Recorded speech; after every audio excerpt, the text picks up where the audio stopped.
Hey guys, this is Jeremy from the New Release Wall again. In this review, I want to talk about the movie. It came out a bit ago, but I want to do a review on it because it was a landmark movie, I think. Movie is Talk to Me. Now, this movie is it's an Australian movie, and I'm just going to give you the quick synopsis to the movie. It's about some teenagers who get a hold of a spiritually conductive object, and it's I mean, it's really interesting because most of the time, like, we're used to Ouija boards and we're used to crystals and circles, but this is actually a hand that you grab. And I thought it was like that, just that part alone was unique and a really cool departure from normal movies like this, normal seance movies. The way they did this movie was like the acting was super. They really pulled it off. The writing, of course, the writing was good. In a case like this, you also need the actors to be on point. And in this movie, they certainly were. I liked nearly everything about this movie. It was refreshing. It was serious. A lot of times, especially in these new movies, they have trouble staying serious. This movie didn't have that problem. I appreciated it. What do you call it?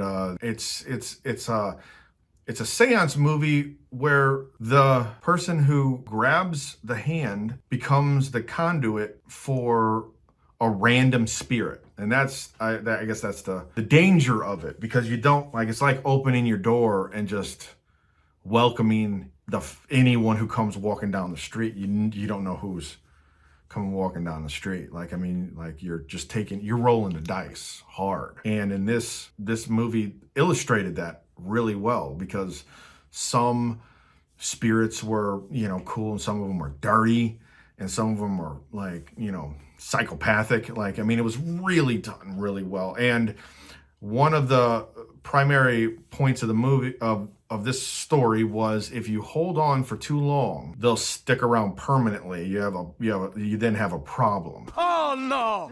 Oh shit! What the fuck did you do? And of course, that sets up a good hook for shenanigans further through the movie. And this movie's not that easy to spoil, because you can sort of guess what happens, but it's still, even if you can guess sort of what happens, it's still amazing to watch, because this is one of those where you know what's going to happen, and you watch it to see if they can pull it off, and they do really well in that department. And the ending, I thought, was just on point. A lot of times movies are cool and they can't stick the ending, and that ending is so crucial.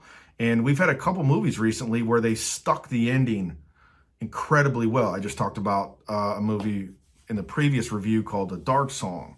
And that and this movie, they stick their endings superbly. I'm sorry, you have to see it. You have to see it. And if I had a top 10 spook movie list for the last 10 years this would be in the top 10 of the last, if it was like, if I had to narrow it down to the last 10 years, this would definitely be in a top 10 in the last 10 years. I love this movie. And you love a movie when you'll watch it again. Like, if someone had said, hey, you want to watch this again? I'd be like, sure. And that's a big deal. And that's it. That's my review. Please like and subscribe, and comment down below. Right now, no one knows I exist. And stop by the New Release Wall. One of the big reasons I made this channel is just to get people to come over and share their reviews on the New Release Wall. So if you could stop by New Release Wall, that would be excellent. And I'll see you in the next review.